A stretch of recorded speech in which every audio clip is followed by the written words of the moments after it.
We'll put this back here. Okay. Well, if you guys could maybe hand out to a neighbor or something, maybe help the town. That'd be great. Hey, you got it. You guys are busy down there. I say. That's another question. Yeah, don't sound good. Listen, you. I got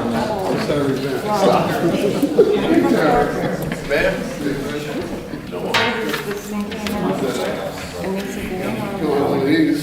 and New York This State, baby. that's their site. They were gonna allow housing and then the new building was safe. But yet on the Yeah, we got, that's why I was wondering. got you, the church needed 3 people. So what is Barbecue. something else? Taste the barbecue. Kevin, you want to give me a couple? And I'll see if they can hang them in the Thank you so much. top No, I appreciate it. down so high. I would like to talk about Good evening, everybody. Welcome to the Board of Supervisors meeting, Wednesday, September 10th, 2025. We'll begin the meeting with the pledge to the flag, please. Pledge allegiance to the flag.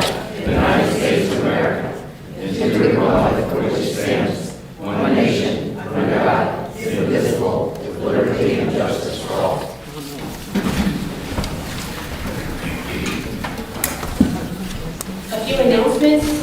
Please be advised that we have 4 assisted listening devices available for anybody that is hard of hearing. You can come forward, they're here in the corner. In accordance with Resolution 2-2012, we were informed that Scott Stilson, Vincent Drive, is recording tonight's meeting for posting on YouTube. This meeting is also available and being recorded electronically on Microsoft Teams. And lastly, in accordance with Resolution 20-2023, the rules of conduct for public meetings and public comment period shall be observed and are listed at the bottom of the agenda. With that, we'll move into public comment. If anybody, we'll start with this side of the room. If you have any public comment, you can come to the mic. Please state your name. You'll have 3 minutes to give your comment. Anybody on this side?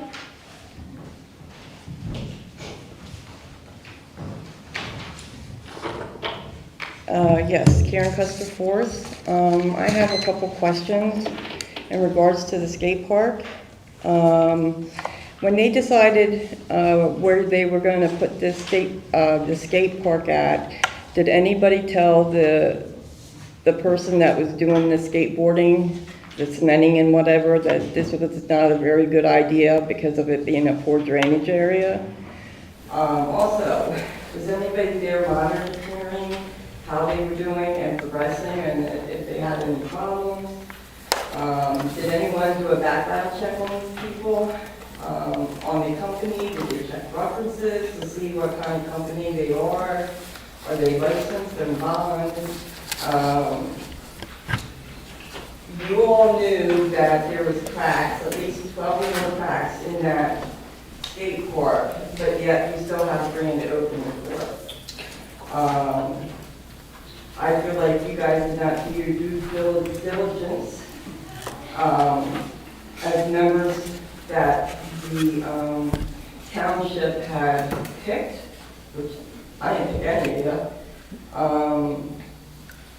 and you're letting the township and the people in this township down. And these are questions, okay? There's a difference between questions and comments. I hope y'all went to school to know the difference between the two. Thank you. Anybody else on this side of the room?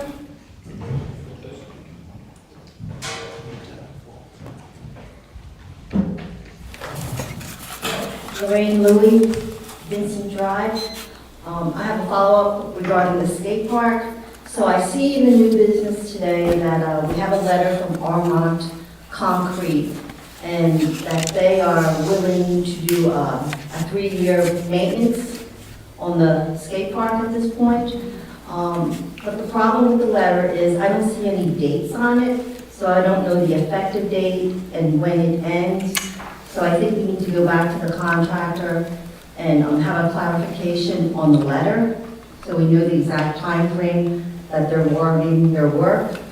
The second thing would be, if anyone were to have an accident at the park right now due to these cracks, these defects, the steel, anything like that, is the township responsible, liable for any damages, you know, if the person made a claim against the township?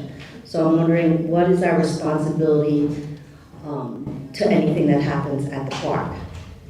And again, as Karen says, we ask questions at the meeting, but we never receive any answers. So I'm wondering if, prior to the comment period, questions that are asked, if they can be answered first at the next BOS meeting. So I'm not trying to put you on the spot for an answer right now, but I would like an answer to the question. Thank you. Thank you. Anybody else on this side? If not, we'll move over to this side of the room. Valerie Schultz, 165 Caitlin Court. I just would like to ask if my comments to the TMDL total pollution reduction plan will be addressed tonight. I sent them in on Monday. I know they have been received. Yeah, I believe Yeah, they will. there'll be questions addressed during the Okay. presentation. Thank I you. did receive them. Thank you, I appreciate it. Also, And just to confirm, the township is obligated to provide all written comments with their actual permit submission also. So they will, be even if they're okay. answered tonight, those comments will be part of the official record of the submission. Okay, thank you. Also, DR Wharton has been asking for 200 EDUs, as you saw from their application in the spring. They've gone to the sewer authority, who has told them that they will not allow them to have 200 EDUs, that they would actually have to pay to upgrade that sewer line because they had done a flow rate study and there's not enough capacity for 200 EDUs. So their proposal is that DR Horton, if that 200 EDUs is approved, that they would have to replace that sewer line. So I just hope that when that comes about, that you all will stick to what the sewer authority is recommending. And finally, I know in the budget discussion last week, there was talk about adding headcount next year to our Public Works Department. As we all know, it's not just a salary that we have to be concerned about and budget for, there's also benefits. So I'm really hoping that we have a robust discussion around why we think that additional headcount is warranted, because you know that's something you want to consider before you get that headcount, and that's a permanent fixture in our budget moving forward. Thank you. Thank you. And just so the board's aware, my statement was there was not going to be any increase. There might be a replacement of somebody who's retiring, so there is no additional public works staff to be hired. Is there anybody else with any comments on this side?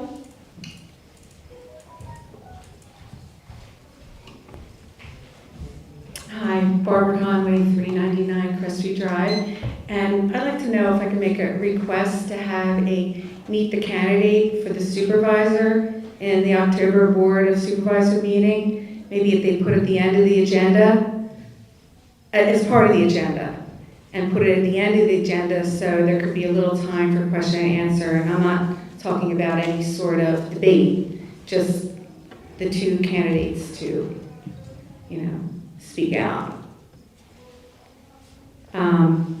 I've been to one's meet the candidate at the library in the past, another time at someone's private residence, and this was when Paula McGinnis was the director of the library back then, and it was just candidates that were running for a county position that we would vote for in our district. I don't know if it had anything to do with the supervisor. I just remember the county people being there, and if they were going to be on our ballot, they were probably there. It was very informal, relaxed. I'm not saying this is what we're doing, just, but as far as to meet the candidate, everyone stood in a circle and they gave a short summary of their background, introduced themselves, and then we kind of just mingled a little bit. I mean, that's how the one went at the library. Now I can understand why the library no longer would want to host that because of, since 2021, all the threats that, that librarians and educators have been subject to since 2021, and how that has not gone away, and there's groups that are behind it, usually. And one last thing, since Valerie is on the Democratic ticket, and she's a writing candidate, I think it is fair that she is, because there's no way a Democrat would ever win any position in Honeybrook, even if both candidates said the same thing. There's just no way. So Democrats didn't have a candidate, so we wrote in her name, and it just seems even more fair because we have a say as well, and we have a candidate, and she's a Republican. She's not a rhino. She's to the core a Republican. So we can have a say as well. And it just seems so fair because they're both Republicans, actually. So it's kind of more of a competition than, and I'm just tired of like everyone being divided between right and left and Republican and Democrat. And you're working for, the supervisors are working for everyone, no matter what their ideology is. So please consider, doesn't have to be long, to meet the candidate. And like I said, it's not a debate. All right, thank you. Thank you.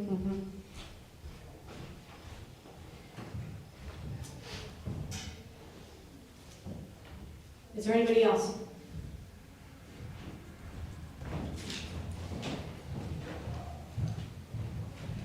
Good evening. Thank you, Ms. Conlon, for bringing up that reference to the library. Made me think of a couple things.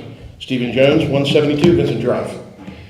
If I could make a public comment rather quickly about a donation that was made last month from the township, approved by the Board of Supervisors, to members of the library.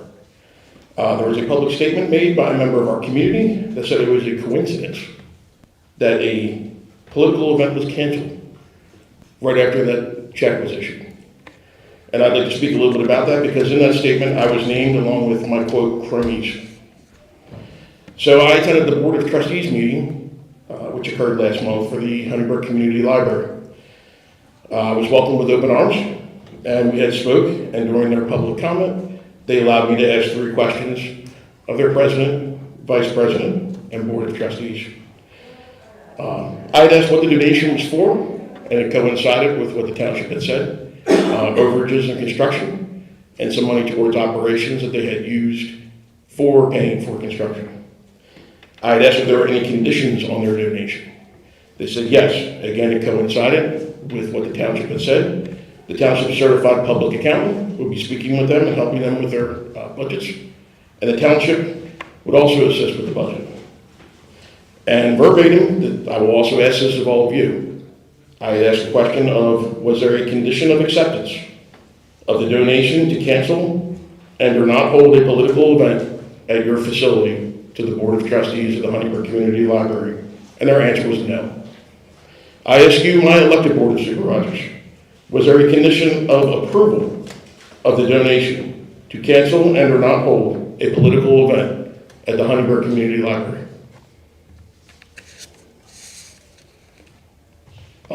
Another question I asked of my board is formal complaint. Was there one lodged in reference to this that you were aware of? I also asked if there's any evidence or proof that was presented for that claim. And with my little time left here, I will say that we are all better than this. We can coexist together and have differing political views. We can think of things that are different as far as ordinances, of regulations, of policies, that's fine. But making unsubstantiated claims, biased complaints, and allegations of people just because you don't like their political views is nonsense. And it divides our community. And like you said, Ms. Conley, we are divided right now. I do not want us to be divided, but if people are going to make statements, they need to back it up. Thank you. Thank you.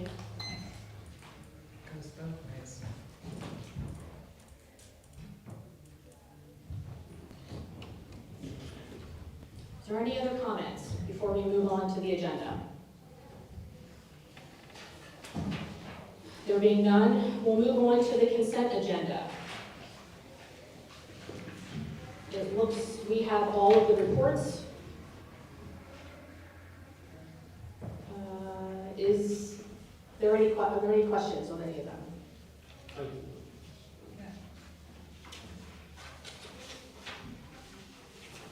Is there a motion to accept the consent agenda items 1 through 13?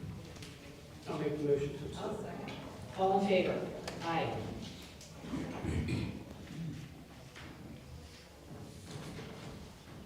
Next, we'll move on to department reports.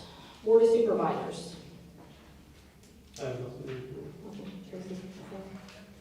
I have nothing. Next, Don Johnson, Public Works Director. I have a report on Don's behalf. The line painting project is complete, so that completes the seal coat and painting projects for this year. Stormwater products are being received for the Talbotville Road project, and PA1 calls have been made, so we're getting close to actually getting to work on that. The crew has been patching and fixing manholes on Dove Drive. There have been some issues there with the pavement not meeting the manholes, so that has been attended to. And they're almost done the roadside mowing for this year. This recent rain probably means we might have one more round. And that is all for Dawn. Thank you. Next, Christy Deisher-Eddy. Thank you. Short report this month. Basically, we're coming up on Harmony Day, and the entire list of events is available. It's on our website. I have flyers here, and it should be a lot of fun. The Sweetwater Run will be up at the landfill. Very challenging uphill course, but the good news is it's downhill all the way down. Also, I wanted to mention there is a recycling event down in West Goshen. This is similar to the one that was done up at the landfill last year, collecting used bicycles and sewing machines to be refurbished and then distributed in areas where they are needed. So there is a cost to that because of the weight of the bicycles. So there would be a $20 donation, but that's some information there. And that is all I have. Thank you. Next, Warren. Accept my written report as always, and the Public Works Department is planning on doing a small stormwater project on Talbotville Road next Tuesday between Sipley and Old Road. They are planning on starting after 9 a.m. to permit the buses to not having to be rerouted. So the road will be open up until that point. It should take only one day. And then later this fall, a second stormwater project will be occurring further up past Gibbons Road. But when that project comes closer to the start date, we will put notifications out to make sure that everyone is aware of when the roads will be closed and the duration. Thank you. Thank you. Honeybrook Community Library. Hello. It's going to be brief. I just have some nice news to share. We got the numbers for our total circulation in the month of July. Our whole summer has been great and different than past years with an increase, but this time for the first time in our library we hit 10,129 in total circulation. That's between checkbooks and ebooks. It's a very nice milestone for us to reach. In comparison, July 2024, our total circulation was 7,105. So that's a significant increase, and we're very happy to see that our community is embracing the library, using the library, and going to our programs. They're all filled or have waiting lists, so it's a very exciting time. I want to share some dates. The Friends of the Library have a book sale that starts on September 18th, and goes through September 20th, Harmony Day. On September 20th, there is Harmony Day. We lend our open space for vendors to come put their sales. So the library is open and filled with people selling their things on our yard. On September 24th, we have a Medicare seminar called Beyond the Medicare Basics from 6 to 7 p.m. So people are welcome to register. It's free of charge. And September 25th, we have another Dine and Donate. So we're doing these Dine and Donates every other month or so as a way to raise some funds for the library. This one will be, again, Thursday, September 25th at the Greenside Grill from 11 a.m. to 9 p.m. And 10% of the proceeds will benefit the library, and they have promised us 100% of the proceeds of any dessert. So please have your soups. And October 11th, we have something fun. It's the Metal Detecting 101 that will talk about the history of metal detecting, tips, etiquette, and so forth. Registration is also required and is free. So we just want to say we're buzzing. Things are moving along at the library. We continue to see an increase in visitation and circulation. So thank you for your support. Thank the community for supporting the library. We're very grateful. Thank you.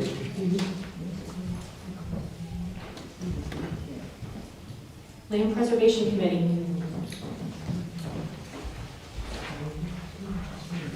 All right, good evening, everybody. Excuse me. Yeah, thanks to the board for the continued support of the Land Preservation Program. The program continues to align with the mission and the vision of the Board of Supervisors on the wall behind the TVs up there. The relevant sections of the mission being maintain a community that supports a tranquil and a rural way of life. And from the vision statement, the township shall remain a predominantly agricultural community. The 2025 Land Preservation Plan, which we've been working on, especially Sarah Sharp from the Brandywine Conservancy, continues to embody that mission and vision. It's also supported by the 2015 Community Value Survey that reflected the residents' strong desire to maintain the rural character of the township and preserving farmland and natural resources. So not only does the plan provide for the preservation of open space that reduces the impact of conversion of farmland to development, but it also supports continuation of programs that have additional benefits and that have little or no cost to the township, such as improvement of water quality through best management practices, cost and implementation mainly provided by others. Preserved ground becomes eligible for different grants to help with things like manure management and containment, stream crossings and other plantings that help protect the water supply. Management of stormwater, runoff, and related water quality. Maintaining a lower tax base by avoiding tax impact for increased government services and schools resulting from agricultural, residential, and commercial development. Cows don't have to go to school. And it's not often that you need a police patrol in a cornfield. Generation of significant and synergistic economic activity in support of a concentration of agricultural activities in the township and region. So the farmers can help support each other, a strong farming community with farmers that can back each other up, loan each other equipment is a healthy farming community and one that can continue to thrive. As farms disappear, there is a point where they reach a critical mass where a farming community can no longer be sustained and the last farms go under.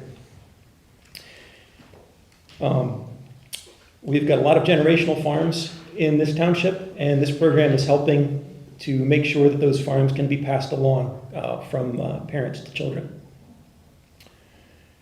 And lastly, reduction of street traffic and vehicle congestion, unless you get stuck behind a combine in harvesting season.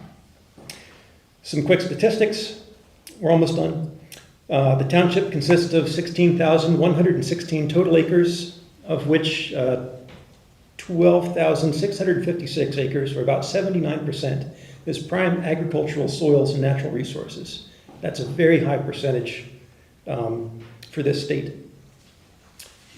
5,318 acres, or 32.9% of the total acreage of the township, has been preserved through state and municipal ownership or through agricultural and open space easements. So that should be everything, everything that's dark green up on that map at the back of the room there. And actually a few more things, because that was done in 2023. 6,442 acres, or an additional 38.7% of the township total priority land qualifies for future preservation. Closed this year, 3 properties consisting of 59 acres scattered across the township. There are 3 remaining currently open applications to the program with no close date set yet, and we anticipate at least 1 new application within the next year. Next steps, we're working with the Brandywine Conservancy and with Warren to create a targeted and personalized outreach effort to landowners of at least the 50 largest remaining blocks of open space. Excuse me. We're looking into considering buying TDRs from landowners who have partially severed and sold other TDRs in order to preserve farms. That's something that we haven't done a whole lot of in the township open space efforts to date. And we're looking to continue partnering with the City of Wilmington, Chester County, Brandywine Conservancy, and all the other funding partners who've helped to make this happen. And of course, we always welcome conversations between neighbors, because we aim to make sure that the unprotected priority lands wind up participating in the program. Thank you very much. Thank you. Question, Shane. Go ahead. Thanks for the report, getting that done. I have to ask the question that there was a discrepancy. So in the last preservation meeting I was at, I believe that you stated that you didn't believe that the program was at an end yet. And then there was some rumor outside being stated that, yes, we're getting close to an ending. So can you make that clarification for, at least for me? Yeah, as I said in the meeting, we've got a lot left to do with this program.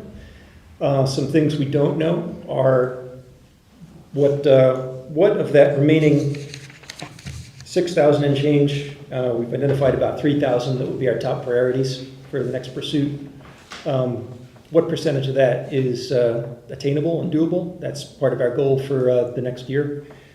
One thing that I've always said, kind of just as me, as a citizen of this township, not as head of this committee, is that I always hoped that this would be a temporary tax.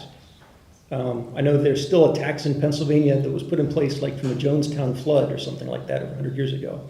And there's this general thing that tends to happen where a tax gets put in place and it just stays there forever. And the goal of this tax is to pay more in the short term so that we pay a lot less over the long term. And this will pay us back a lot of dividends. If we need to expand the school, that's a major capital investment, and the board's going to raise the millage on the school taxes. So, I mean, every time we've had a large development go in this township, the taxes have not gone down, they've gone up. So this program is our best hope for avoiding that moving into the future. My goal remains to see this program be successful. We as a committee have also tried to be fiscally conservative and careful with how this money is spent. there have been projects we passed on or deferred just because the landowner was asking for a level that was out of alignment with what we were doing in other places. And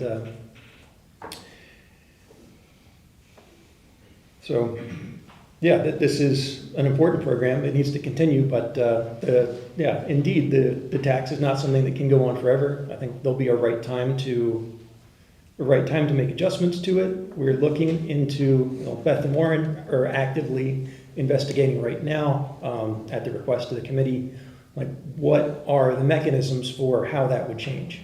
In the 2019 plan, we were asked to put in something about when would you reduce the tax. And we did that without actually researching how could that tax be reduced. As my understanding continues to be, as we found out after the fact, there isn't a mechanism to reduce that tax. I don't know, I haven't had that confirmed yet, but that's what we've been acting under. Okay. All right, any other questions? Thank you.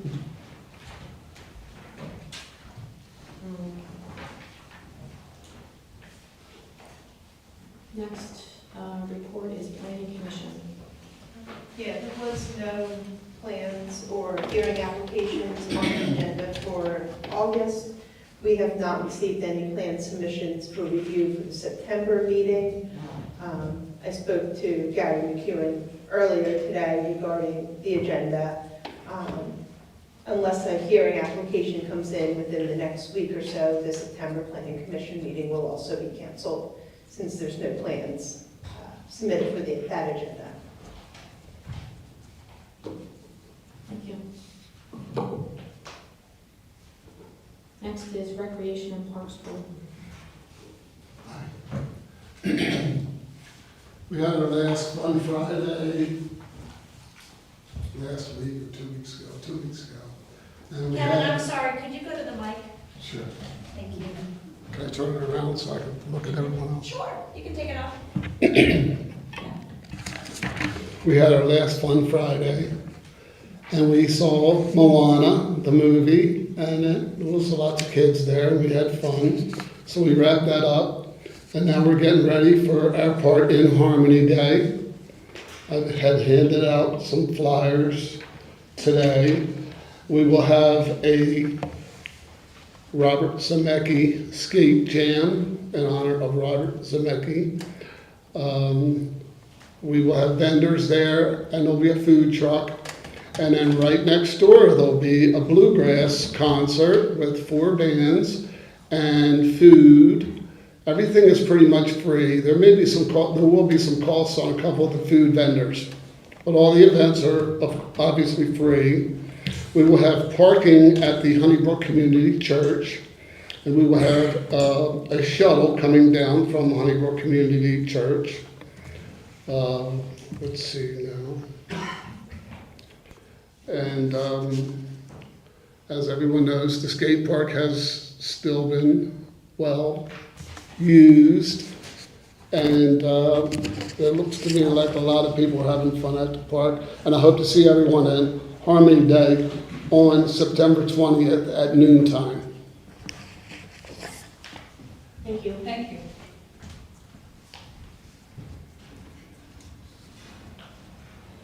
Okay, we'll move on to new business. First item is the skate park follow-up. We have Matt Armitt from Armitt Concrete to give us an update. Good evening, Matt. Hey. Hello. Thanks for having me here tonight. I received a couple of concerns about the park with it. Some cracks and some shifting and some metal, and we had been here several times in the last year just to visit, just to ride, and there's a couple times that, not a couple times, came and addressed some cracks, shrinkage cracks, which are very common in concrete, especially in a very big kind of strange shape. So we ask a lot of the concrete in that sort of shape, but it's all tied together with rebar. And so any of the surface cracks that we see, we have not seen any shifting. any of these cracks that I saw, I took a chase bit, which is a little crack chasing bit, and I put some a good sealer in there. And as I went there tonight, I rode for about an hour before I came here, just because I heard the concerns and I thought that it was going to be maybe some obstructions that were dangerous. And I'm not a professional, but I'm 51 and I've ridden skateboards for a long time, and I rode all around the park. Had no issues whatsoever with any of the cracks. I did see some new ones, which we will address in the same sense that we did the other ones. It's just kind of maintaining. It's just something to expect, and as they arise, we take care of them. And we're coming up on the 1 year completion. I think the completion was in November, Warren? November 26th. So we kind of industry standards that issue a 1 year warranty. You know, like, let's see what happens. In Pennsylvania, we have some heavy weather. We let it go through a cycle of 1 year, and then, like, let's see what happened, you know? So due to the concerns, I wrote this letter to extend that standard 1 year to 3 years, where we will come back starting at the year's end, to be clear. Sorry, I didn't put the date on there, but starting at the year's end, we will come back periodically and do inspections of the park and address any of these issues. And I would hope that in the meantime, if something comes up, that we're a phone call away to come and we would address it. I mean, we're a very small company. So I don't have a whole team of people to address this kind of stuff, but a phone call goes a long way as far as us being able to take care of anything that is unsatisfactory. This is really our passion. It's my, it's kind of like what I live for, you know, so I want to have a very good reputation. I want to have long-lasting relationships with my customers. So, so I tested it, but, you know, if you can reach out to me, Warren, and I'll address things, but as the lady said earlier, it didn't have a date. We're honoring this at the 1 year end of completion. So starting November 22nd. Pardon? Starting November 22nd. Yeah, so, yeah, and by periodically, I mean, I'll come, you know, through the seasons to check it out, so. And everything I saw tonight, it rode good. I spoke with a couple locals who are very happy with it. You know, they come often. I get a lot of feedback from it. Yeah, so that's my report on it. Does the board have any questions of Matt? Are there any specific cracks that you saw currently that need to be addressed because they're a safety concern as of right now? No, and I rode the whole park. I didn't see anything safety-wise, but that was just me at sunset cruising around. At the end of the year, when we do like a real good inspection, we'll go over with a fine-tooth comb. But I mean, I rode every inch of it tonight. And, you know, skate parks are built for a little bit for danger. You know, there are lips and there's, you know, it's not like you're just gonna go right in there and not knowing what you're expecting. You know, as you read the rules and enter the premises, you're aware that this is, you know, this is an action sports type of area. You know, it's not meant for walking, it's not meant for running around, it's meant for, you know, a certain type of vehicle, and there's dangers to be expected. So just so the board's aware, so in November, Matt and I will do a final walkthrough when the year is up for the year. And that any concerns that the township has, we will address it and work with Matt to remedy that. And then as the seasons go through over the next 3 years. 3 additional years from that 21st or 22nd, whatever it is. And every time I've reached out to Matt, he's answered and he's addressed the township's concerns. And I have no issue thinking that will not continue moving forward. Were you influenced in any way to come here and make this presentation and extend the 3-year warranty? Pardon? Were you influenced in any nature to make the extended warranty and do what you're doing to make us secure with the job that you did? No, not whatsoever. Thank you. Thanks, Matt. Okay, thanks. Thank you. Thank you. Have a great night.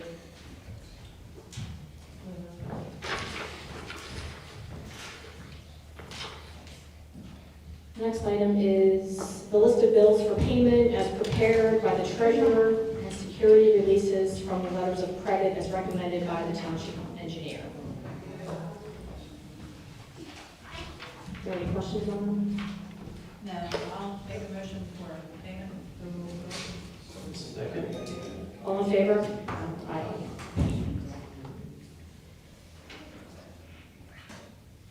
The next item is the total maximum daily load pollution reduction plan for the 2025 to 2030 permit cycle of the township and borough municipal separate storm sewer system permit.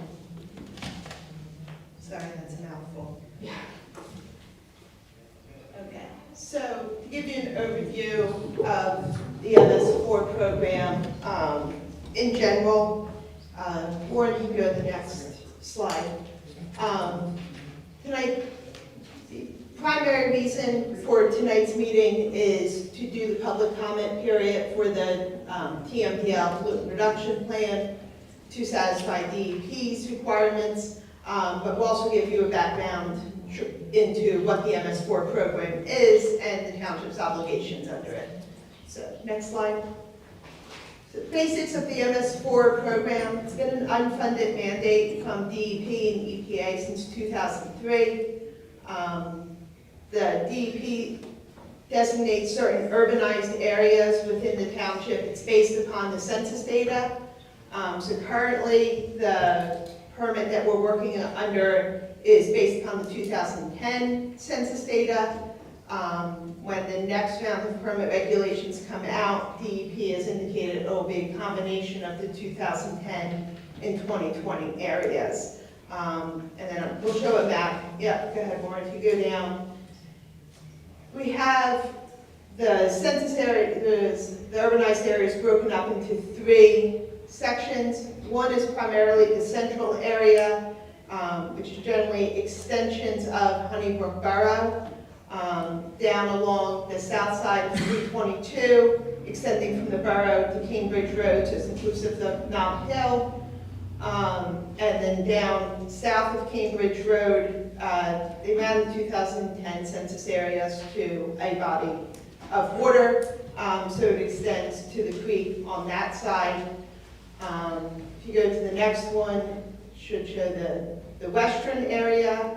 This portion actually drains to the Peckway and Conestoga Creeks and down to the Chesapeake Bay. So that's primarily the south side of Beaver Dam Road, inclusive of the Evergreen Ridge development there at the bottom, and then extending northward along the Salisbury Township boundary. And then the final urbanized areas, if you move to the next slide, Warren.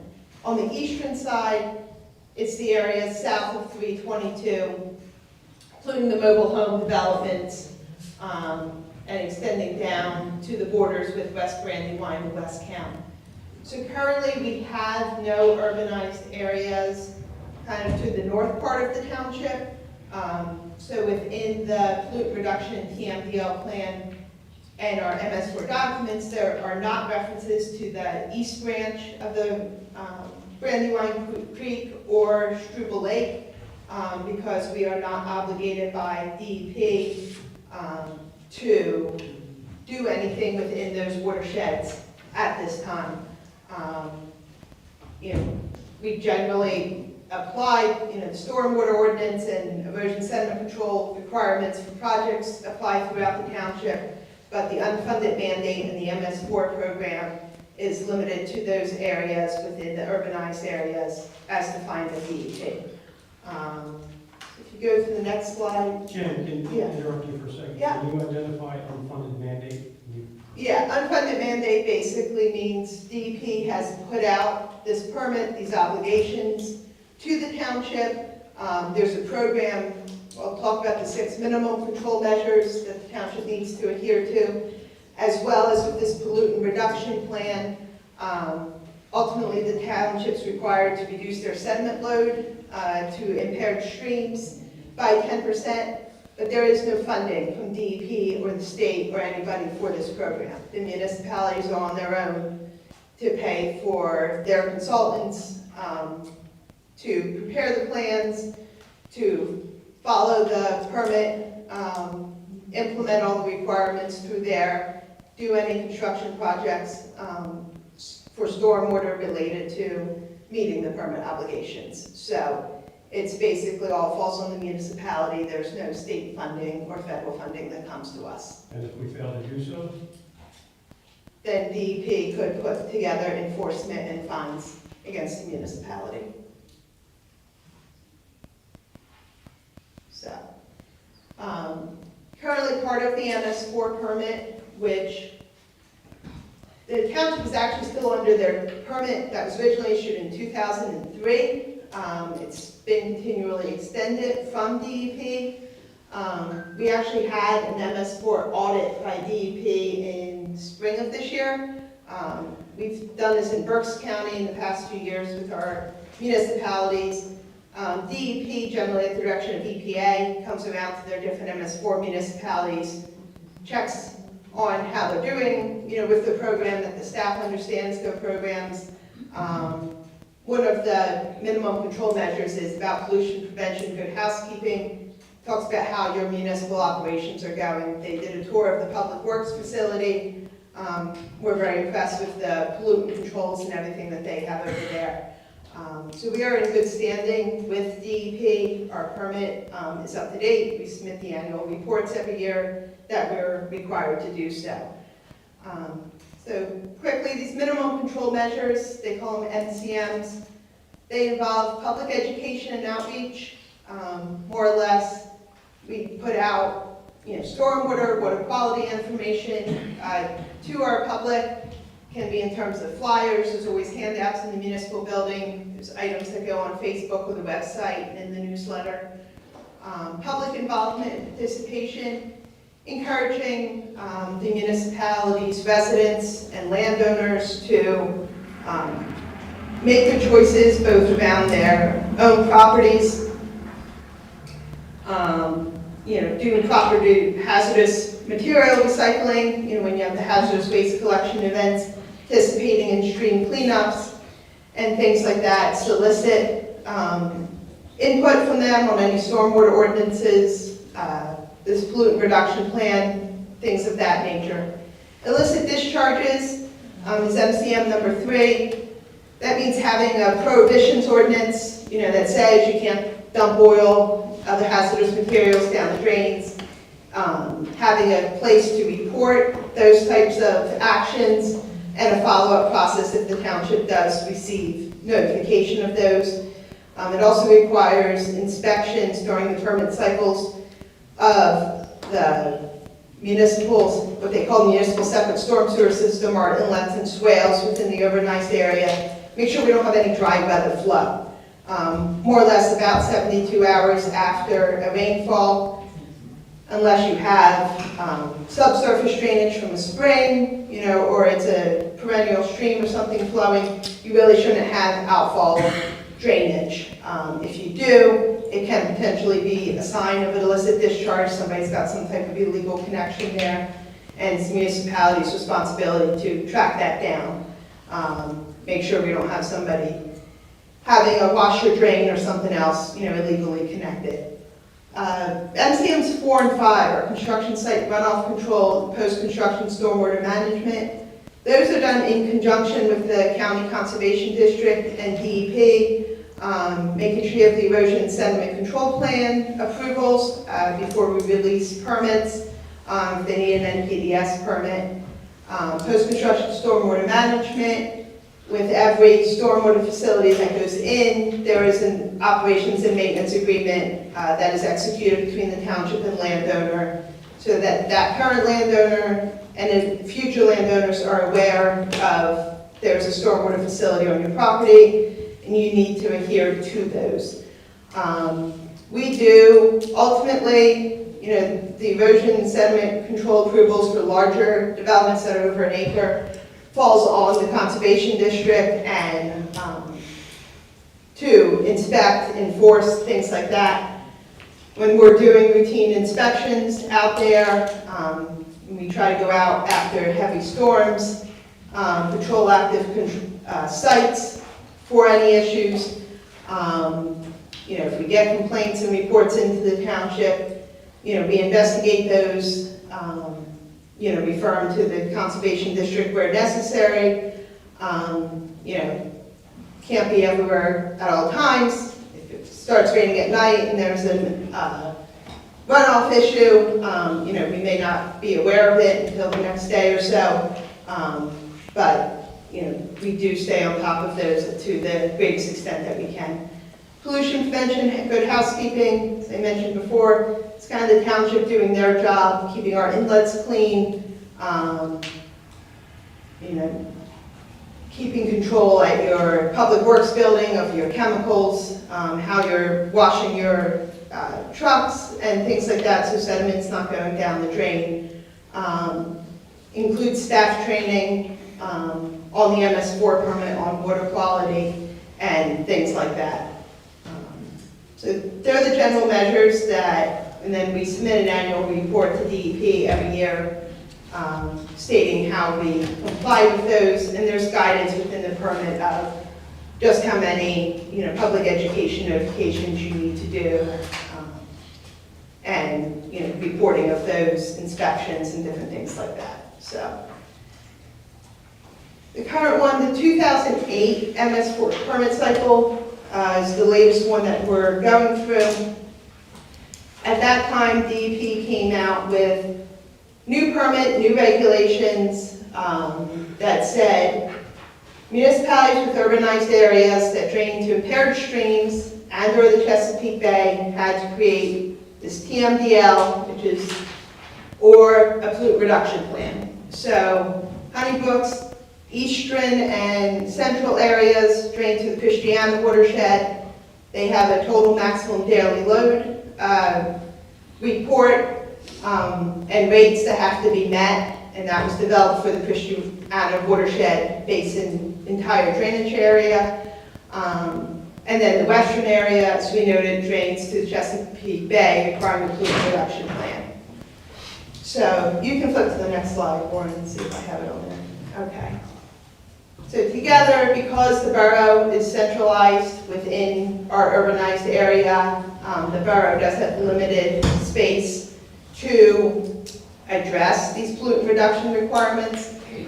We did a collaborative plan with them, with the Christiana Watersheds Partnership and Bradley Wine Conservancy. They wanted to do a trial to get DEP to accept primarily agricultural BMPs, measures that we can do on agricultural properties to help reduce these sediment loads.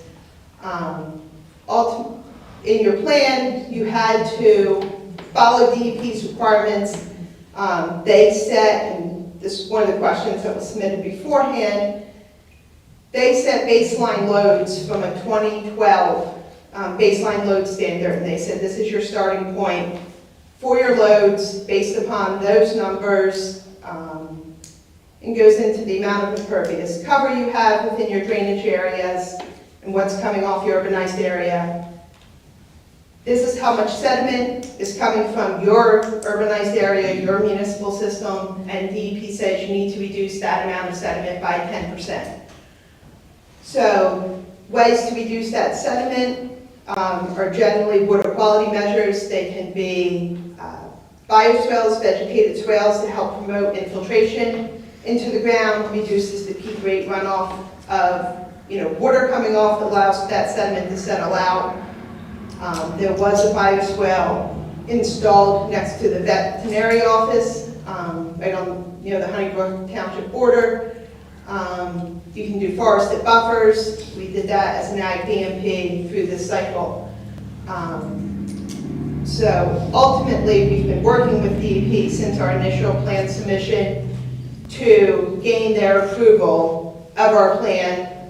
There was back and forth with them since 2018 on the calculations, our baseline loads, whether they would accept the agricultural BMPs. The biggest thing came to, they wanted documentation that what we were doing for those agricultural BMPs was over and above what a farmer should normally do under their conservation plan requirements. So We got conditional approval right at the end of June of 2025. DEP had to publish our permit in the PA Bulletin. I touched base with them last week. They received no comments on the draft permit as part of their public review. And as soon as the borough and the township submit our summary of comments that we've received on the plan, they're going to issue our final permit. We will then have 5 years from the effective date of that permit to finish implementing what we call BMP's, best management practices, to achieve our total pollutant load reduction. So, next slide. So proposed BMPs, I know this is small, but generally they're basin retrofits. A lot of original stormwater basins that went in, a lot of these are in the borough. If you look at a stormwater basin, they'll have the outlet structure that controls the amount of water that leaves. They'll have the orifice or the big opening is right at the bottom of that basin. So everything comes in and it immediately starts leaving that basin. So it doesn't allow for the sediment to settle out, and it doesn't force infiltration of the water back into the aquifer. With the retrofits, the intent would be modify the design, put amended soils, wetland, water tolerant plant species at the bottom to help promote that, letting that settlement settle out, infiltration, and you would raise that initial orifice leaving the basin to improve the water quality there and help reduce the sediment. Others are bioswales.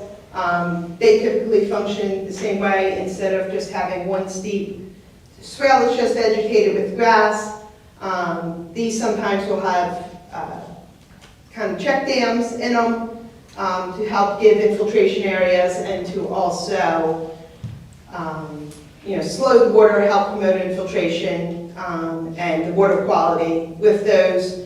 The forested buffer on farm property.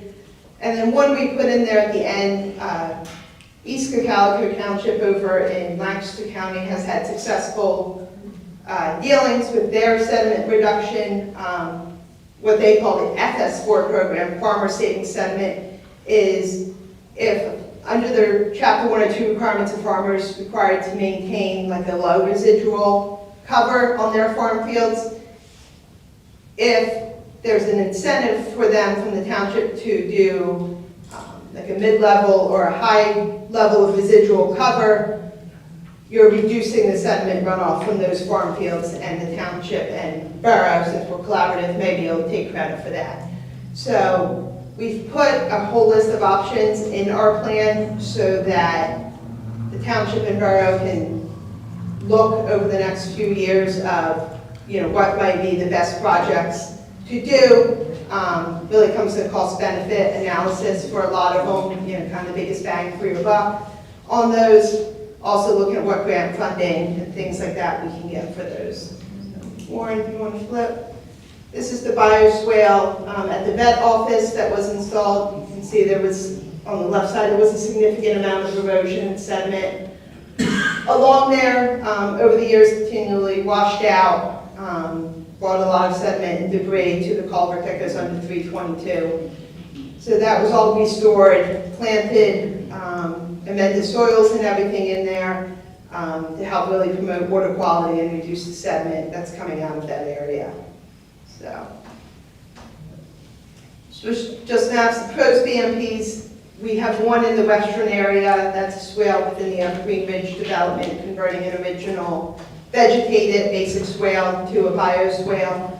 And then within the central area, we've labeled the basin retrofits and things like that.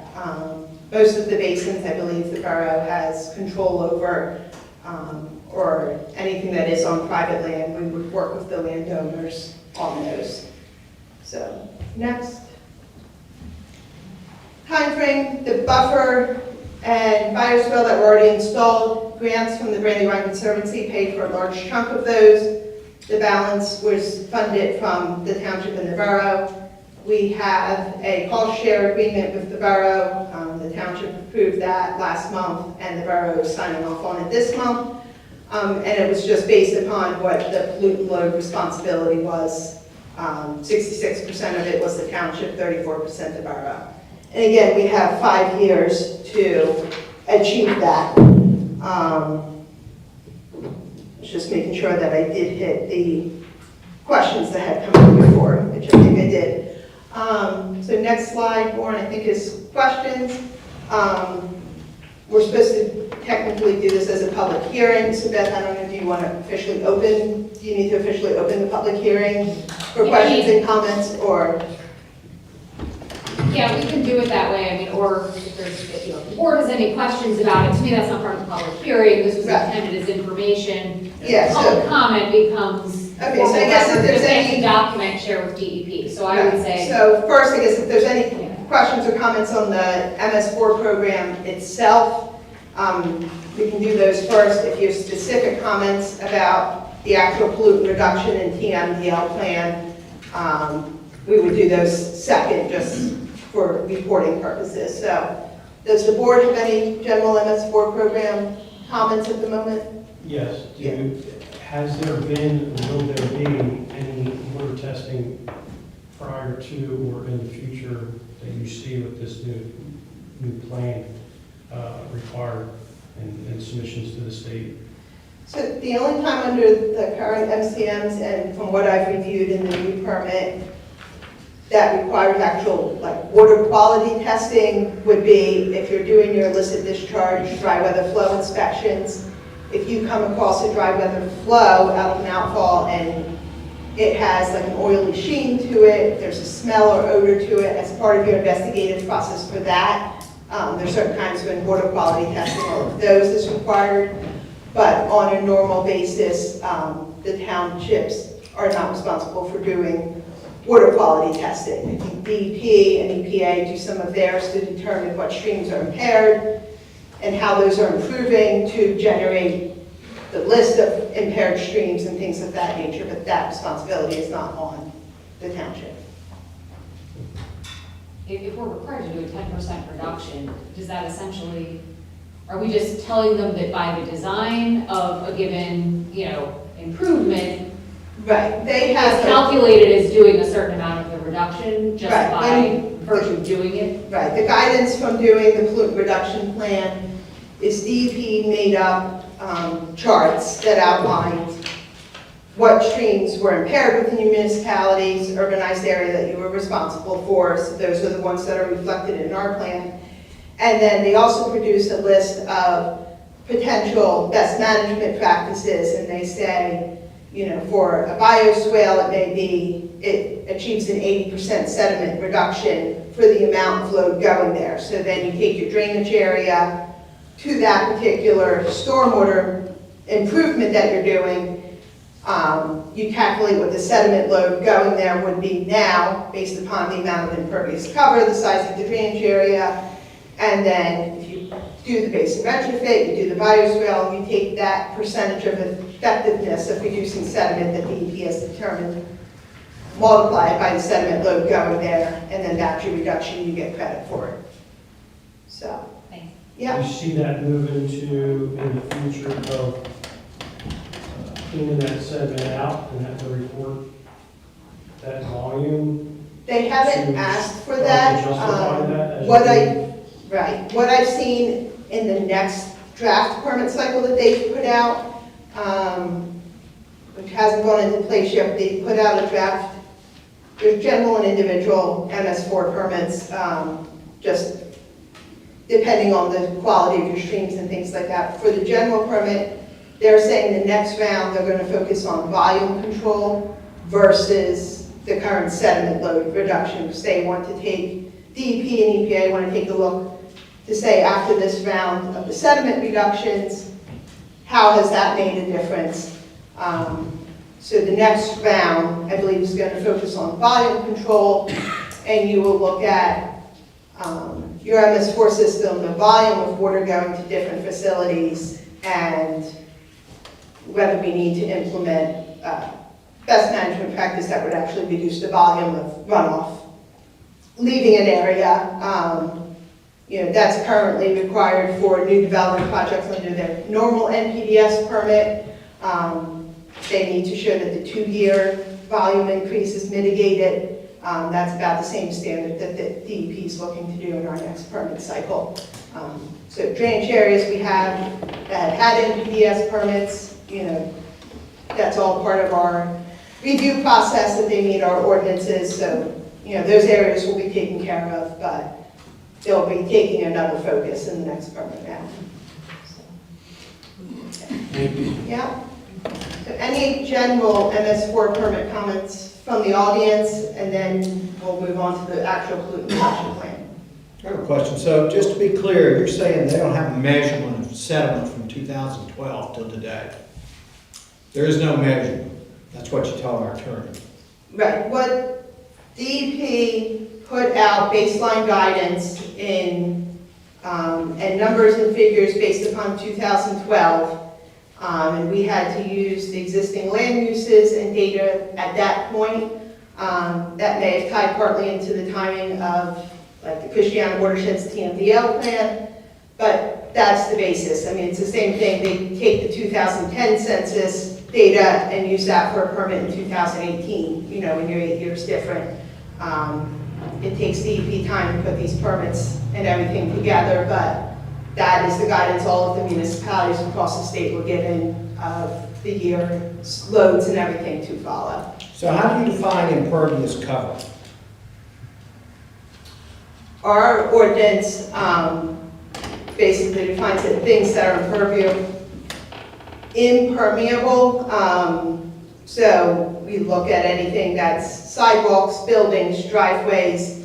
If they're constructed of stone, our ordinances still consider them impervious. People make stone driveways and they end up painting them, things of that nature. So is there a calculation, given our development, is there a calculation ongoing for the amount of impervious cover occurring in the township?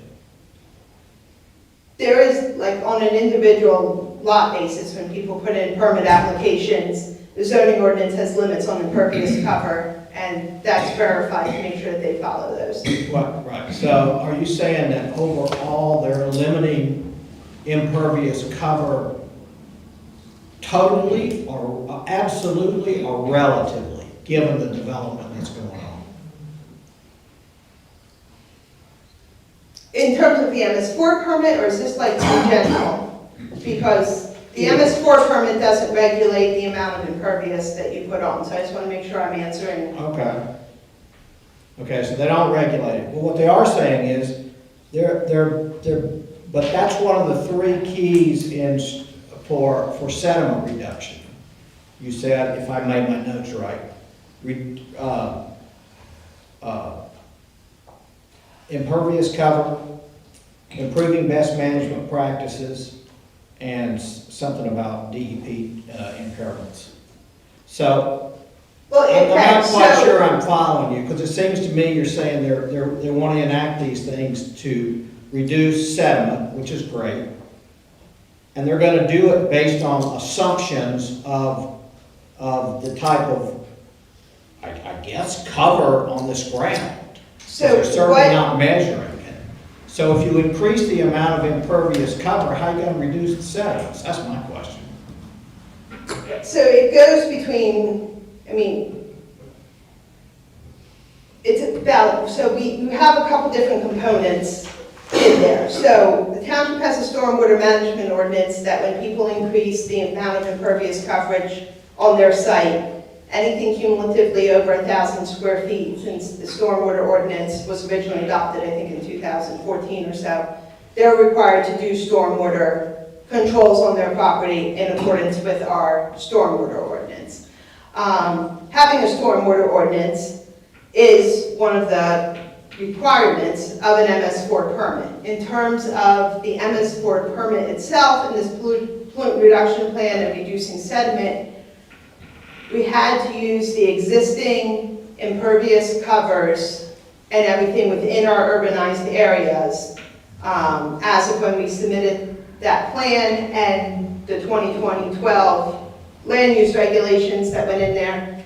By DEP's guidance at the time, we had to say, here's how much impervious is in the township, here's the drainage areas within our urbanized area, and they gave us factors, and we came up, you calculated your total sediment load from that area, and then you have to install what we call BMP's stormwater best management practices, which could be basin retrofits, could be fire spills, could be different things, that would treat the stormwater coming to that area and give you, help reduce the sediment from that area. So that's to kind of, that MS4 permit is kind of to address existing development as it is. New development that comes in is always subject to our stormwater ordinances at the township level. Anything that's over an acre of disturbance has to get an NPDES permit from the state. From DEP, they have water quality guidelines that they have to meet for them as well. So the MS4 permit is kind of to, A, address the sediment load from what you had before that was kind of installed under prior, when stormwater wasn't as big of a deal. New things that are coming in are following current regulations. And each permit cycle, they come out with a DEP ordinance, like a stormwater management ordinance that has certain requirements in it that the townships have to make sure that their ordinance covers all of those MS4 requirements. So the last one was a 2022 DEP model ordinance. Our ordinance is consistent with the requirements in that one.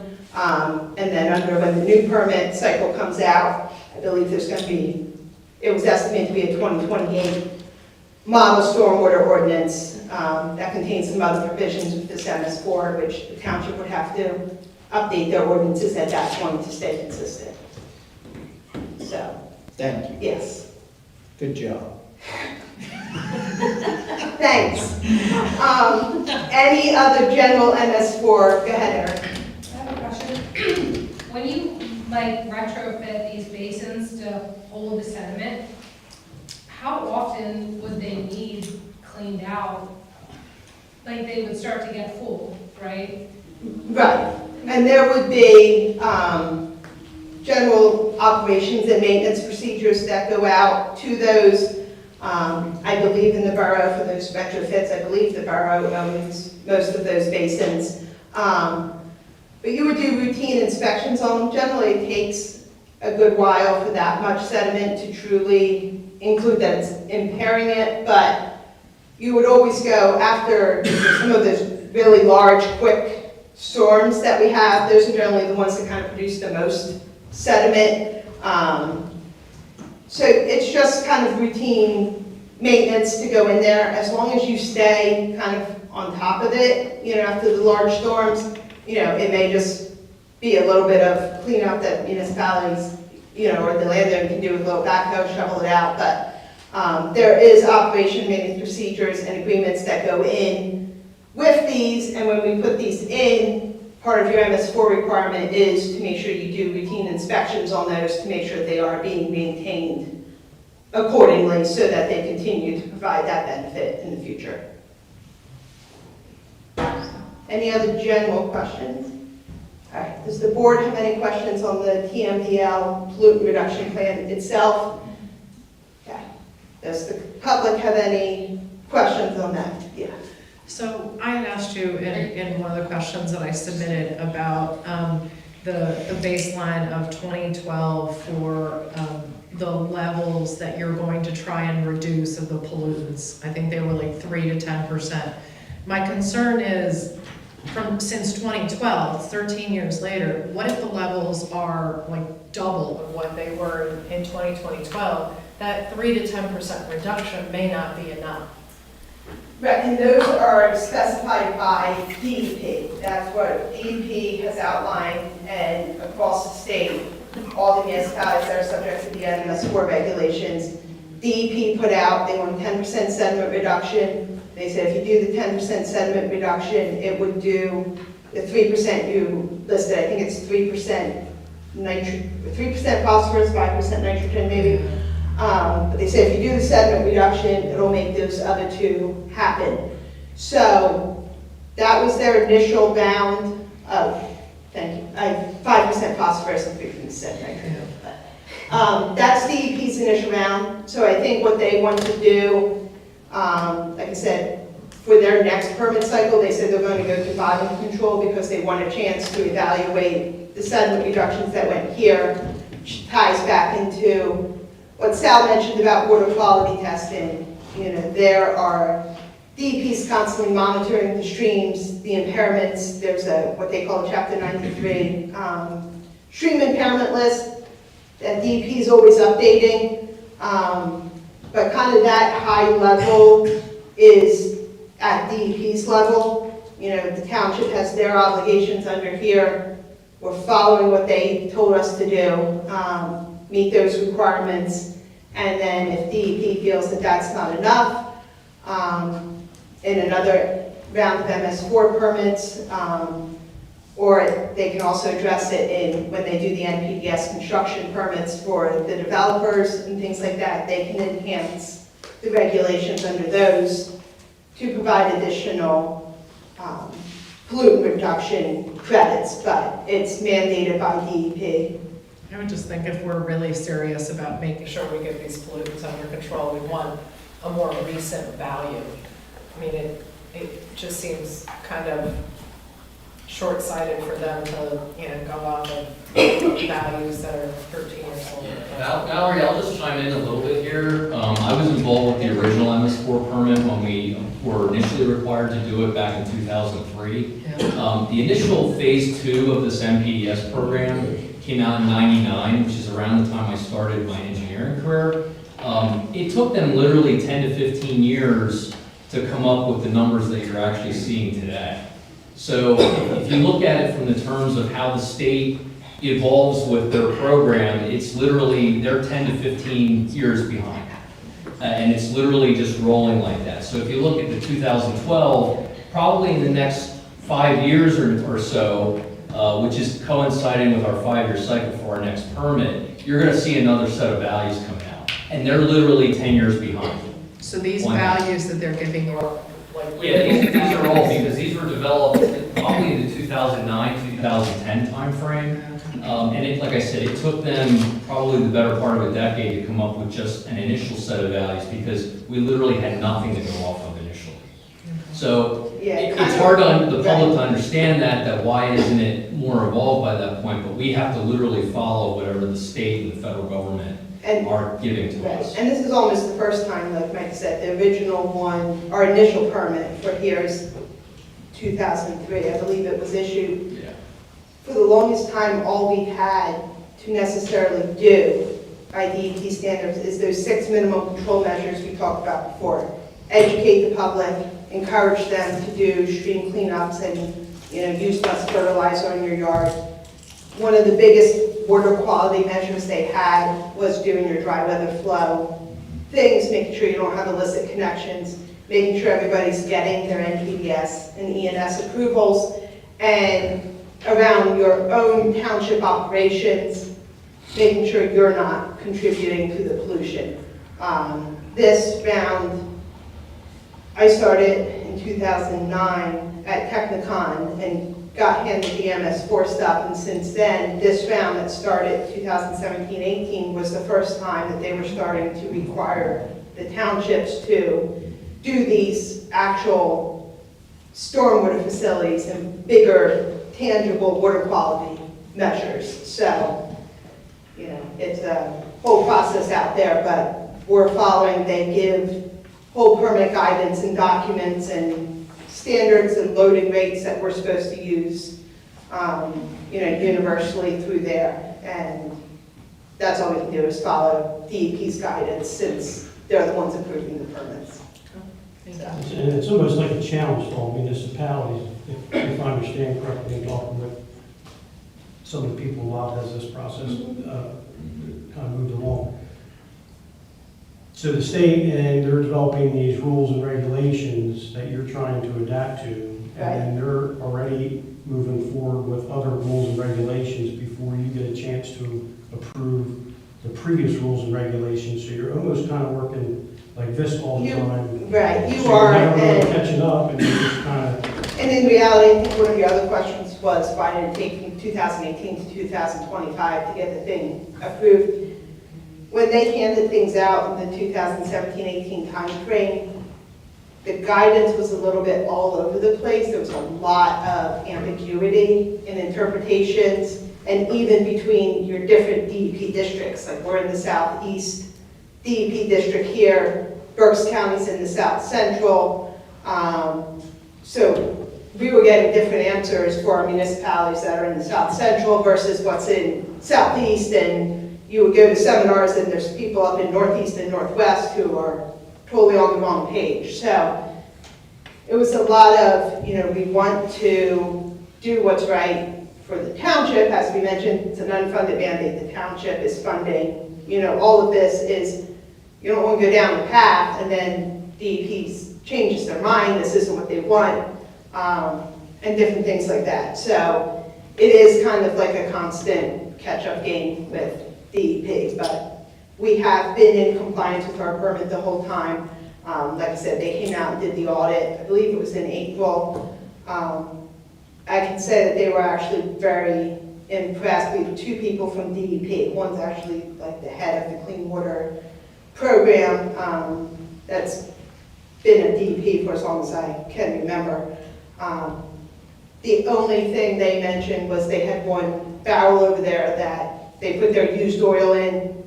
They all know that's where the used oil goes, and I think it's next to the new oil. It just didn't say used oil on the container, so we took a Sharpie, wrote used oil on it, and they were happy as could be, and we're very impressed by what the township's doing around here, and our materials and what we do. So, to date, the township's been doing everything that they're supposed to do to stay in compliance with their permit. So, any other questions on the plan itself? Yeah. Okay, who pays for all this? I mean, if you're in a development, does the HOA take on that responsibility? It's the town, for doing any of these basin retrofits and these best management practices, it's on the borough and the township to pay for those. We've been working with Brandywine Conservancy and the Center for Watershed Protection, primarily why we're doing a lot of looking at the ag BMPs, because there is funding for those. So we try to get grant opportunities when we can, but the balance, whatever we can't get grants, or funding through the Conservancy for, it's a cost share between the township and the borough for those. But for these, it won't be landowners, if there's a retrofit or swale or something on their property, it's the township or borough that will be doing these projects themselves. So, any other questions? Okay. Sorry that took a while, but that's all for the MS4. thank you. Yes. Thank you. I'm not sure if we explicitly, were you viewing that last part as the public hearing?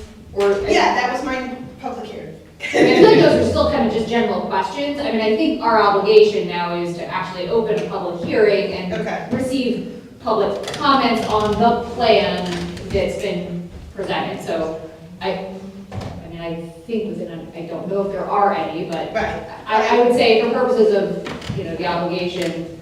Okay, yeah, I just kind of consider us opening it when we switch to the pollutant reduction plan, but. Oh, okay. But in any case, if it If makes you somebody- feel better from your Yeah. legal end, we can. Has everyone that has comments on the township's TMDL or PRP made their comments? Okay.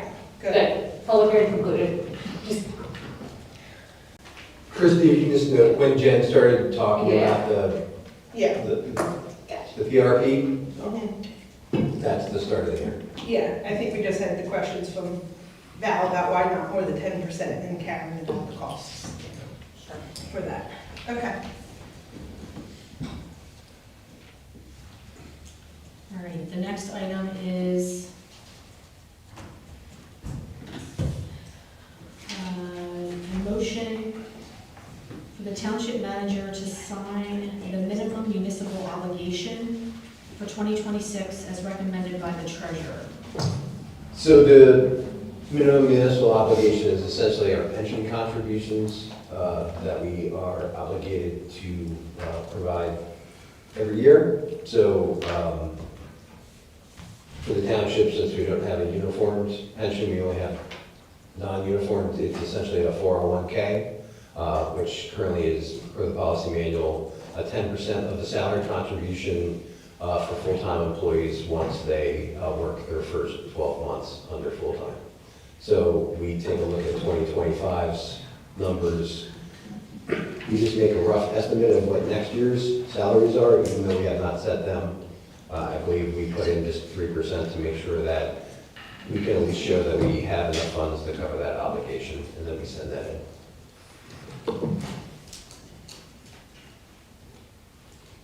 I'll make a motion to authorize. Second. All in favor? Aye. And lastly is our education piece on the on-lot sewage management program. Okay, thank you, Laura. Good evening, everybody. I'm going to just hand these out, if you don't mind just taking one and passing them out. I appreciate it. And if you have any extras, just you can just leave them in the back then. What I'm handing out, basically, just to give you kind of an idea, is this is the on-lot sewage management ordinance summary. If the public isn't aware, the board has actually passed, a couple of months ago, passed a new on-lot sewage management ordinance. Essentially, this was a state mandated ordinance that we were required to pass as part of our sewage facilities planning that we had done for the township. And again, this is for on-lot systems only. So is anyone in here served by public sewer? Just show of hands. So if you're on a public sewer system with the authority, paying a quarterly bill and so on and so forth, this ordinance really wouldn't apply to you. So this is really only if you have an on-lot facility on your property that handles your sewage disposal.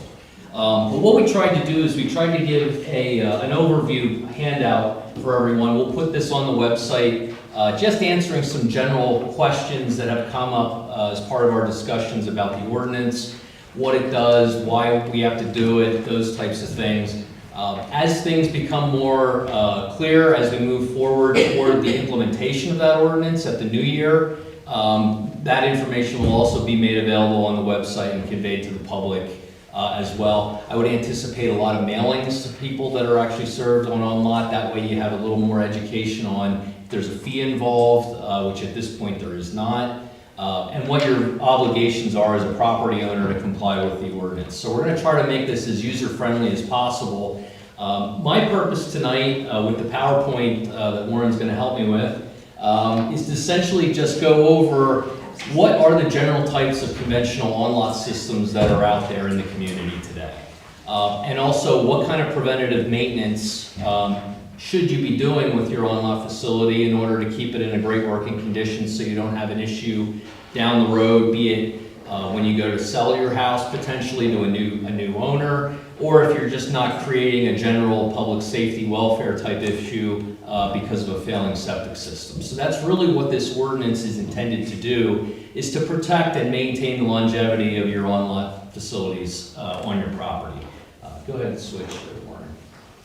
So that's really the purpose of tonight's meeting. I'm going to try to keep this on a very high level and try to keep it brief. And as we go through it and we go over the benefits of regular on-lot maintenance associated with this ordinance, we can go over questions that you might have at the end. And I think we have two pretty well qualified individuals here tonight. I'm going to introduce ourselves. We'll just go up to the next thing. For those who don't know me, I'm Michael Reinert. I'm the township engineer for Honeybrook. You've probably seen me here at most of the meetings.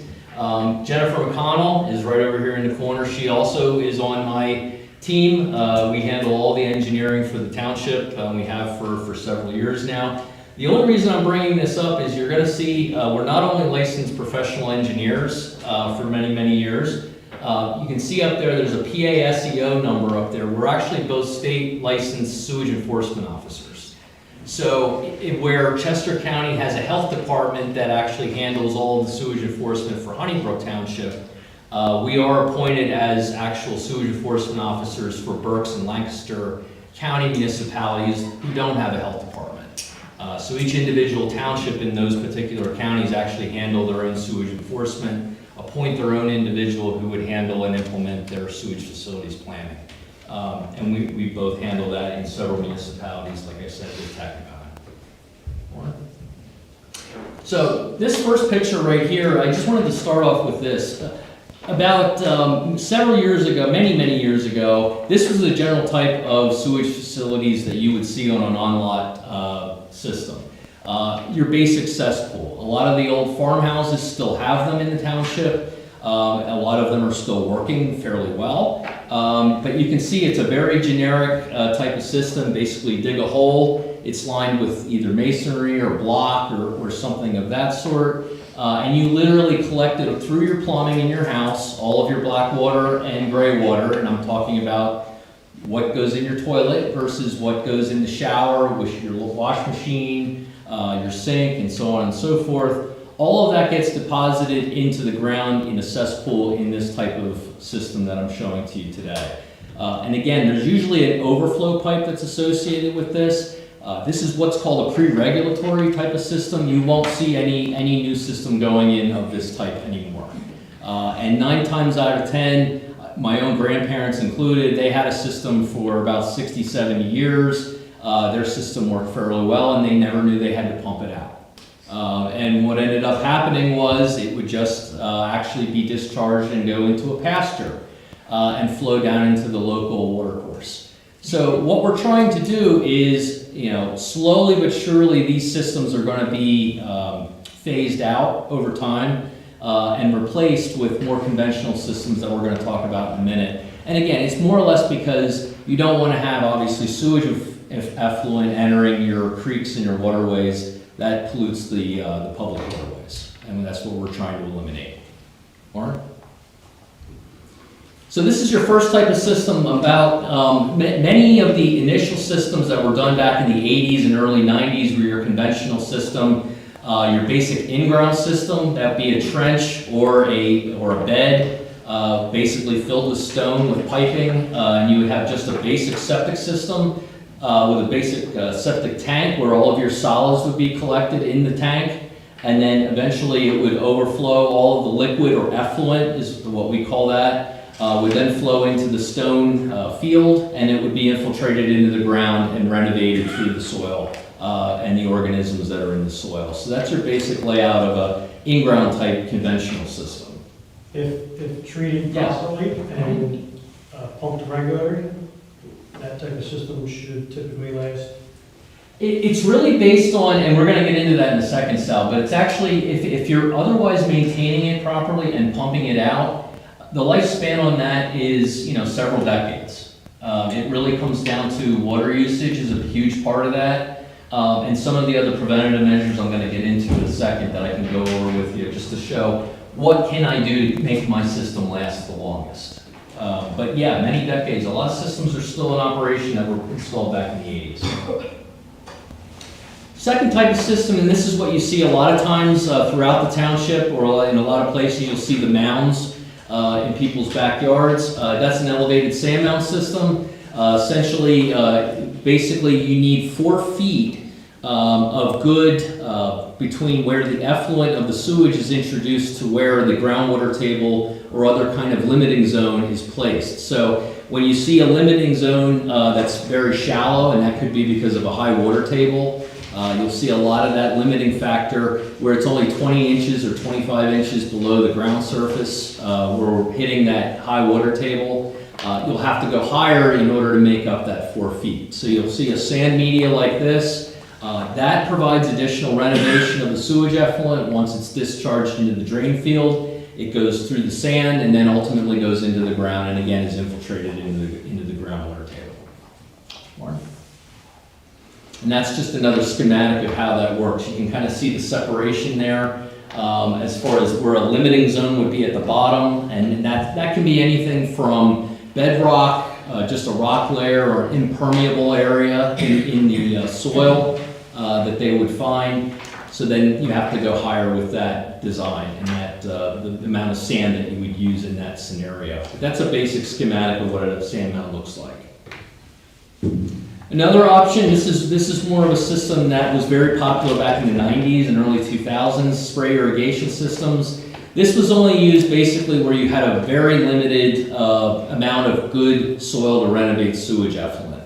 A spray irrigation system uses a number of series of tanks to treat the solids that come out of the house, and it also uses a disinfectant chamber, a chlorinator chamber, to actually treat the effluent before it would enter this type of system. And then these areas are fairly large in nature, about a half an acre or more in some cases, and it's essentially a sprinkler system. So in the middle of the night, these things might come on in the middle of the night and actually discharge the treated effluent onto the ground surface, and then it would be uptake into the vegetation of the grass and or soaked into the lawn area. Next. This is the most, I would say, the rarest type of on-lot system that you would see is a stream discharge system. This system is only allowed by DEP in extreme cases, and it's usually as a result of a malfunctioning septic system where you have no other option on the site to put a on-lot drain field. So this type of system is actually a small package plant. It's essentially a wastewater treatment plant of its own. Sewage actually enters that, and it's actually treated, and by the time it's being discharged, whether it's into a swale or whether it's into a creek, that effluent is actually already treated to a level similar to a wastewater treatment plant before it's discharged to the water course. This is only permitted by DEP, so that permit goes through DEP. That would not be handled by a local agency or health department. Is that aerobic? Part of it is. Part of it is, yes. Just that system? Just that system, yes. Yeah, because most of your septic tanks are anaerobic, so there's no air in it. Some of these newer stream discharges, they have a little bit of a different component depending on the type of treatment you use. So the level of effluent that's being treated is a little more higher quality when it comes out. And that's the general idea, because you're discharging into a surface water versus underground. And lastly, this is a holding tank. We do have a few in the township for certain situations. Holding tank is an absolute last resort. That's a tank that basically all the sewage effluent, everything is retained in a tank. There's no outlet whatsoever. Someone has to come out and actually pump this out on a regular basis. A lot of times you're only going to see this application in certain situations, like I said. They do allow them on a limited scale for industrial and commercial users when they're under a certain amount of gallons per day. They also do allow them where there's absolutely no other option to include stream discharge on a property. These are a little more involved because there's operation and maintenance involved. There's usually a township requirement to have an agreement in place. They usually have to post financial security in case the owner decides they're not going to pump out the tank. The township would have the option to come in and do the pumping for them and then charge them accordingly or collect out of the financial security that they collect. So it's a little more involved from that perspective. DEP is also trying to phase these out in their entirety for obvious reasons, because it's not a good long-term solution for any property. And basic preventive maintenance, and we'll get into that next. The routine septic tank pumping, again, this is the premise for the ordinance that we adopted. Regular septic tank pumping is usually, it's almost like changing the oil in your car, for example. So if you want to keep your car working at its high optimum use, you're going to have a requirement to pump out your septic tank. Usually it's every 3 years. I can tell you from experience that I'll have one person argue, well, I can go longer than that. It might be 4, it might be 5. I only have one person in my house. Do I have to pump on a regular basis like that? The answer to that is all over the place. There's a lot of different answers and a lot of different ways to explain that. When we adopt an ordinance like this, unfortunately you can't detail it for every individual in the township. So what is typically the guideline from DEP is the 3-year requirement, and that's what we've implemented in our ordinance here. Next.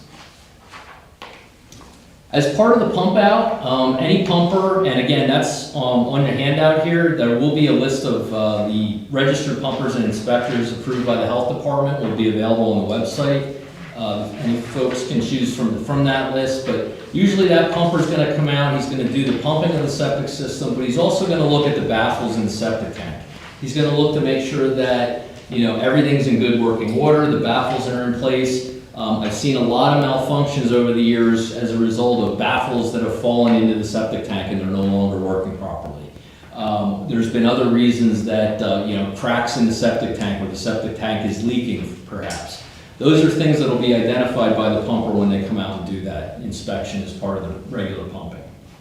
Warren? You can see here's a great picture of a tank that has leaks in it. So, that's raw sewage for what it's worth.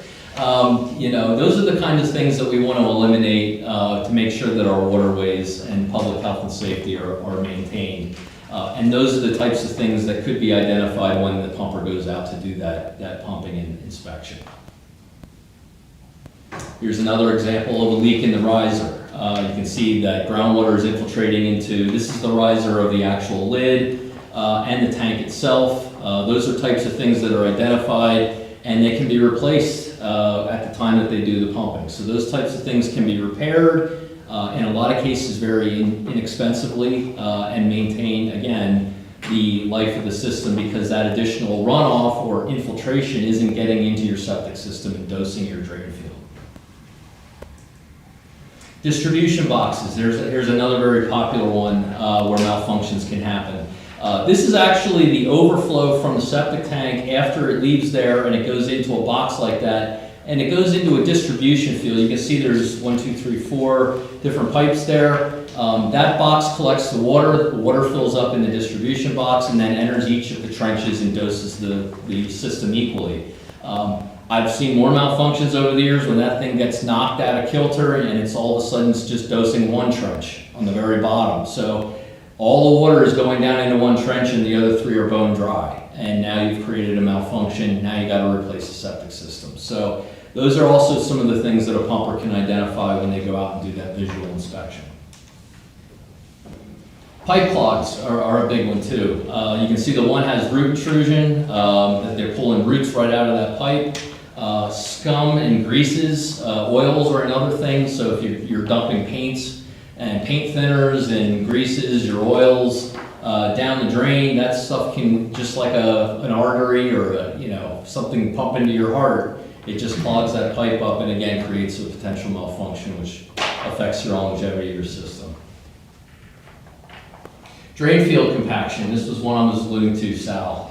I've had people over the years that decide that they're going to start driving over top of their sand mound. When you're driving over with heavy equipment or something like that, it can definitely affect the performance of your drain field. It doesn't infiltrate as well if it's compacted, especially in an area if you get a lot of clay content, you have a lot of heavy vehicular traffic over top of it, you can actually create a damaged condition where you'll have to replace your septic system. So these are just a listing of some other preventative maintenance measures. Water conservation is a huge one. If you can get low flow type of toilets and things of that sort, checking for leaks in your house, those are big ones. Any kind of water from entering your system is gonna definitely make an impact. We already talked about some of these others, the harsh cleaners, chemicals, the waste, the greases, the compaction. The last one, I've seen more sheds and swing sets over drain fields over the years. I've seen cows that graze on top of septic systems and the hoofs actually make an impact, and they actually have damaged septic fields because they've allowed their livestock to go over those septic fields. So that's just something to also consider. Future problems, just to touch on this briefly, stormwater runoff's a big one, gutters and sump pumps. Look and see where you're discharging your stormwater runoff. I see a lot of this happen where sump pump discharges are going right out and they're going right over the drain field. So you're not only dosing it from underneath, you're dosing it from on top as well. Gutters, roof leader runoff, you can extend those and take them around your drain field. So those are just some of the things that you can do to extend the life. Again, that's really the bottom line, is to extend the life of your system. Know what normal looks like. This is something that you can actually do with your when your pumper comes out. This is a pump tank here. They will, when they come out to pump your septic tank, if you have a dose pump, which if you have a sand mount, you will have a pump, they will pump that out as well, and they'll inspect your pump and floats. So when they look at that, and if there's something wrong with something, you know, a lot of times these floats get caught on something, so they may not activate properly, or they're dosing too much into the drain field. That's another big one, where they're actually putting more water into your drain field than it's actually designed for. Again, that inspection and that pump out will help alleviate that. Just an example of what it looks like when the septic field fails. This is not normal. This is what it looks like when you get too much sewage being dosed in one area of the drain field. You have that look, and then you get a call from the health department, and now you have to look at replacement.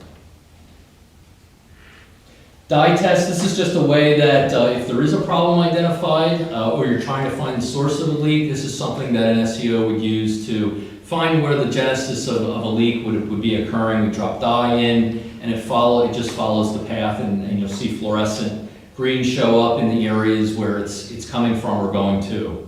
So that's a good way to identify future problems.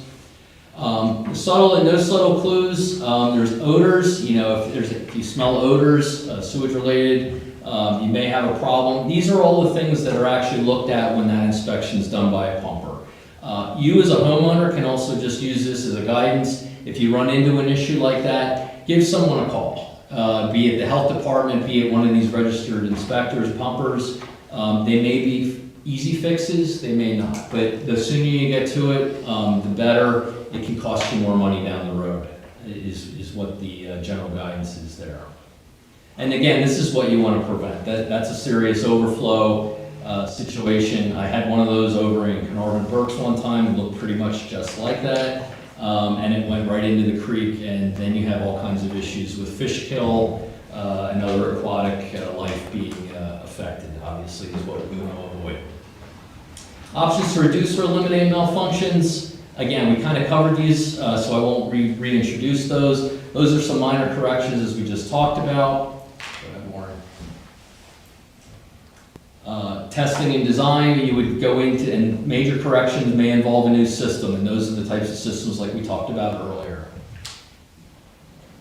Alternative types of systems, these are a little more technical in nature. There's all types of septic systems out there that are evolving as we speak. Some are alternate or experimental type systems that aren't totally approved by DEP, but there are other options beyond the conventional ones that we talked about earlier, but I won't get into that this evening. So that's all I have. I just figured I'd open the floor up to questions about what we just talked about, and I'll just start with the supervisors if you guys have anything for me. I noticed on there that the peak filters were an alternative. How long have those been? Are those more popular now? They are more popular now, yes. Okay. So usually what happens is DEP has different gradations of how they classify their systems. They have conventional, alternate, and experimental. And usually very early on, and I'm talking 25 years ago, the P filter was more of an experimental type system initially. It's now been approved more or less as a conventional system at this point. So while it went through the experimental phase, DEP found that it was acceptable, it was actually performing very well. It moved up to an alternate stage. Then you started seeing more and more people using it, and it was being used properly. And again, DEP's monitoring, and kind of to Valerie's point, we're kind of 10 years, always 10 years behind everybody else. It took that long for it to get to the conventional spot. So we're actually there now. So I do see that system on a very, very regular basis. It's just an expensive system to maintain because you need to replace the peat. Yep. And that's a couple $1,000. That's the byproduct of some of these. That's the old, yeah. Yeah. There's pros and cons to it, and a lot of times, you know, I tell people when we do design work, you know, you go through that evaluation of what are the pros and cons with maintenance versus the cost. You know, my own parents put in, I mean, they were approved for a sand mound system. Well, my dad didn't want this gigantic sand mound in his front yard, so he wanted the lower level idea. So he traded the maintenance and cost of that for aesthetics in that particular case. So it's really up to each individual homeowner how you decide how you want to handle it. Yeah, I got a few questions. Yeah, go ahead. Some of these are stemming from previous conversations with residents who said they're devil's advocate Yeah. and stuff, so I'm just gonna fire away. Okay. So, why are we being mandated to have our tanks pumped every 3 years? The why What's in it comes, for me and why, it's gonna cost me money? well, the first part of that answer, Sal, is you're required to do it by the state. So the state has a 537 plan requirement for each municipality in the Commonwealth, where you have to approve a sewage facilities plan, which that gets into where do you serve public sewer areas versus what do you do with your on-lot sewer areas. As part of that, there's a mandate in Title 25 in the regulations that each municipality has to adopt an ordinance for managing sewage for the on-lot systems. That's where the 3-year component mandate came from. So similar to what Jen talked about with MS4, this is a state requirement that you have to follow it, or you could fall under a consent order and be fined if you don't implement it. So is Honeybrook the only one doing this? Honeybrook is not the only one doing it. And in fact, I'll be honest with you, you're probably one of the last municipalities that I serve that do not have an on-lot management program. And the reason I say that is because it was all dependent on the timing of when your 537 plan was adopted. So if you have a plan, an older plan that was approved maybe 10 to 15 years ago, you may have been approved and you didn't have that ordinance in place or that requirement in place. Southeast Regional Office, where you're located, has mandated that every new plan that comes through there has to have that as part of their requirement. So you're not the only, my own township actually does it, and they've actually had it in place for about 10 years. You mentioned qualified pumper. So the township is going to work with people to pump out and we get a piece of the action?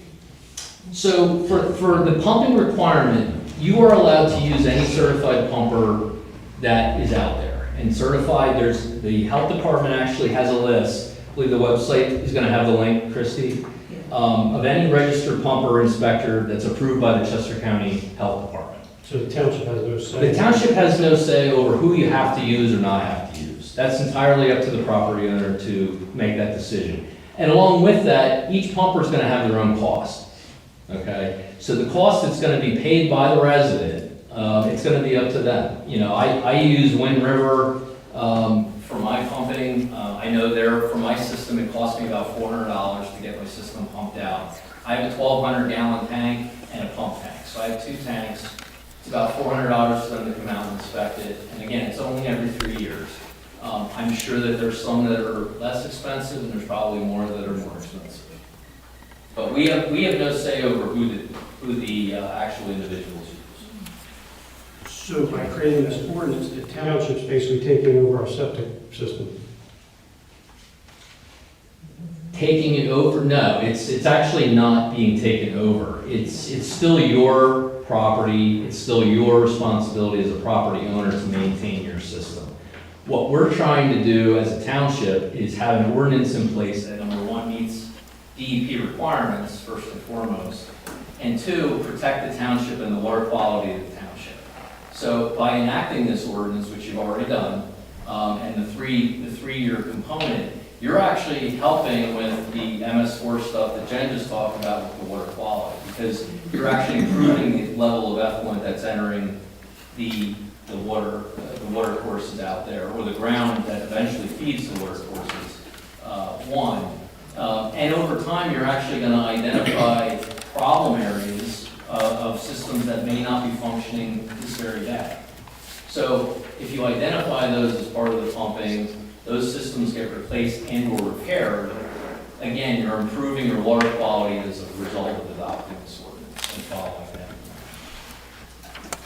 So it's going to be a money-making thing for the township? The fact of the money is actually entirely up to the township and the supervisors. I'll be honest with you, most of my municipalities that I'm involved with do not charge a fee to a resident to have their tank pumped. The homeowner still has to pay for the pumping component of it, but usually the townships do not implement a fee. You can, and I do have some that do, but you're not required to. So that's a policy decision by the board and manager and staff talking about that. But again, a lot of the times it's funded by the township through the general fund. And the regulations behind it's probably we're gonna have to hire somebody to do this. So that's a good question, because that's a concept that we've talked about as well. A lot of times, the existing township staffs that are already in place, where new programs have been adopted, they've actually absorbed that as part of their overall tasks and duties. So it's not necessarily, and each township's a little different. I have townships that actually have one employee working. In that case, they may need a little bit of an administrative assistance. But I would say, you know, a township such as what you have staff-wise currently, I would say would be able to absorb this fairly simply as part of their regular tasks. And I think the last question I have is, so I know that this is going to go into effect next year, correct? January 1, it's actually... I'm in zone 1. Mhm. Just got my tank pumped yesterday. Yep. Do I have to get it pumped again in January? Okay, so that answer, I actually put that in the handout because I know that was a popular question. What is going to happen, and townships deal with this differently, but there will be an exemption request form, and that's usually how each township handles it. So if you pumped your tank today and you're in zone 1, you literally would fill out this form saying and providing a pump slip saying that I pumped my system on September 10th, 2025, submit that to the township, and it would be reviewed and approved as compliance with that first cycle. So in effect, that would actually get you a partial approval, even though you didn't pump in that given year, it would still be accepted as part of the compliance for that cycle. You wouldn't have to get it pumped again, just to be. So that form will be available, and then if there's The form will be, yes. potential question, we can, Yep. somebody can ask it. Yeah, we're still working out the details of what that form is going to look like, but it's going to be a very simple form, you know, address, name, date, when it was pumped, pump slip, send it in. You know, I have examples from other townships that I use, including my own, that are very straightforward, very user-friendly. One more last question. Yep. This is probably for Jen or you. So if I understood correctly, in one of the slides, you had your SEO license. Yeah. Your license number was like 3034, something like that? Yeah. Yours was 3,800 something? Yes. That means I'm younger than you. Does that mean that he's older than you? Yes, he's Okay. older. Like a little bit, yeah. Yeah. I'm done. Thank you. You're 20, I've been a licensed SEO for 26 years. So, just to give you a little background. Jen, just a little bit less. A little bit less. Yeah. 700 some months? Thanks, Sal. Thank you. Anybody else from the board? No. No. We'll start on just doing this side. Anybody? Valerie? So are you gonna, so if someone pumped their pump today and they're on the first round, are they gonna have to get it pumped again to get into that 3-year cycle with everyone else next year? No, so what'll happen typically is how this works is, so if you got yours pumped today, you're in zone 1, let's just use that example. You would be okay for year 1. Yeah. That automatically approves you. You would then be placed for your next pumping would be in the next three-year cycle, scheduled with everybody else. Okay. So that's typically how it would, that way it gets everyone, what we try to do is get everybody in the same cycle, so, because we're always chasing a form, and it really becomes really difficult to implement that way. So we try to get everybody eventually into that 3-year cycle. And who is responsible for giving the township and the county the receipt for pumping? Because I think right now, it's been the pumper that's been giving it to the county. So is the pumper still gonna do that, or does the responsibility, I thought in the ordinance it said that it was the resident that has to give the receipt. Yeah, I'm gonna lean on Christie a little bit, because I think you might be familiar with this. Did the pumpers actually submit them to the The township? pumpers, well, they submit them to the county, The county, and okay. then we get an automated email from the county.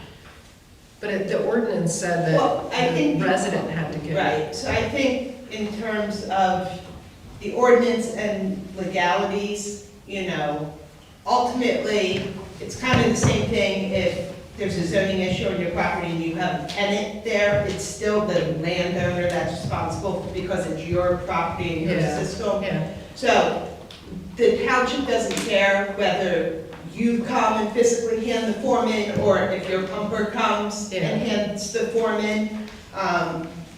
my thought is the township may do something like they may take that list of pumpers that are on Chester County's website, they may send them a generic letter and say, hey, Honeybrook Township has implemented this program. Here's our map of who's in what phases. Here's our inspection form.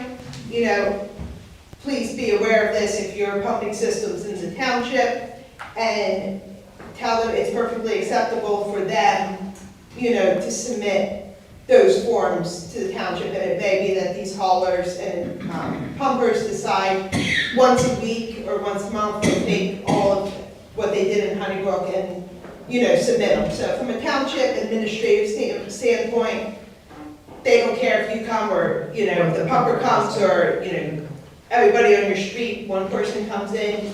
But when it comes to actual responsibility, It's the homeowner. it is ultimately the homeowner's job to make sure it gets here. And whether that, you tell your pumper to do it or whatever, if the township doesn't get one, the homeowner's going to get the reminder notice.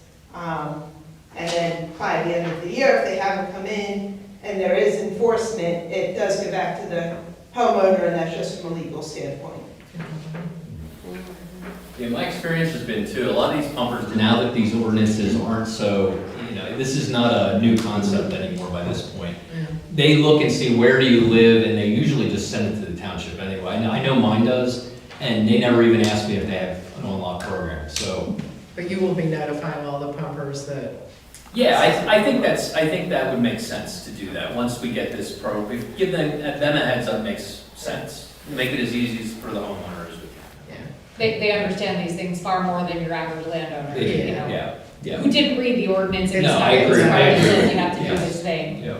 Call a hauler, they call the hauler, Yeah. and they hope it's taken care of. Yeah. Any other questions on this side? Yes, ma'am. Yeah, I pump ours for every 2 years, so we won't be on the same schedule. Mm-hmm. I mean, for the past 22 years, so we're actually due, it'll be 2 years in September next year, but I mean, you want everybody on the same schedule, Well, I but you think make it- exceptions with. Yeah, and I think there's leeway in the ordinance, if I remember the wording of it correctly, that, I mean, you're okay to pump it more frequently. Yeah. So I think what you would probably end up doing is you'd fill out the exemption form, and I would just say, you probably just put, I pump it every 2 years. And we put that on file, and if we see that you're pumping more, you're probably just gonna be fine and no one's gonna bring it up. It's just, it's the ones that don't do it at all currently that we're really trying to bring in compliance at this point. So that's great if you're doing more. We're not gonna stop you from doing it That's too what they much. recommended. Yeah. Again, it's hard to write an ordinance that one size fits all because everybody's situation is a little different. Yeah. Any other questions? Anybody on this side? Great. Okay. Thank you very much. Thank you. Just to that point, the way the ordinance is worded, what it says is you have to have it pumped a minimum of at least every 3 years. Yeah. So you might get you might get something that says, it's cycle 2, this is your year, but if you give them the pumping receipt from the year before, you're good. If you had it done, 2 years from the last one. Right. So you should always be fine. Yeah, We'll figure out the nuance of how we. It gets document all that. complicated to try to move people from where we've already defined where the areas are, so it's gonna be, you're gonna have situational case by case owners that are gonna be in a situation similar to yours, and I'm sure we'll just be tracking that, making notes accordingly, and the administrative staff will take care of those one-on-one. Okay. Just for the record, for the board's application, this has been anticipated for 5 years. I mean, we were hoping the Act 537 plan was going to be, approved well before now. So we've literally been tracking it for the last 5 years. And more than half of the folks who have septic systems already have those reports coming in from the county to us. And we know that for the most part, they are at least every 3 years. Yeah. Some are, like you said, every two, but they're coming in. So it's not going to be an unfamiliar concept for everybody. Right. And the only other point, I believe this might be available on the website, the PowerPoint. We'll make both. Yeah. We'll make everything I available. mean, it's all part of the board packet, but Yep. just you will make sure that all of the PowerPoints and Yep. information slides will be posted on the appropriate portions of the town's website. Perfect. Yep. Thank you.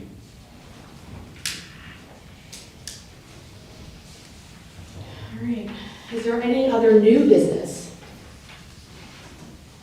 I have Any old business? no.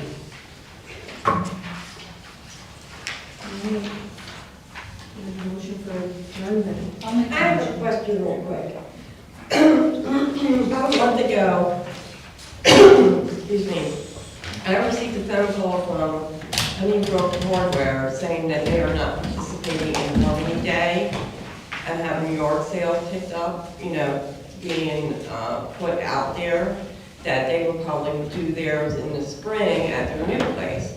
But online, it says that they're doing the yard sales site, so which one is it? So the partnership has amended their list. So the one that's coming out in the Tri-County next week will be the accurate one. So they're not doing anything this year for Harmony Day at Honeybrook Hardware. Okay. Second? All in favor? Aye. Thank you for everybody.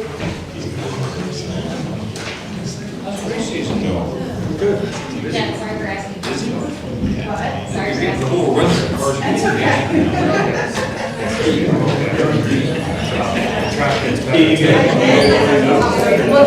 okay.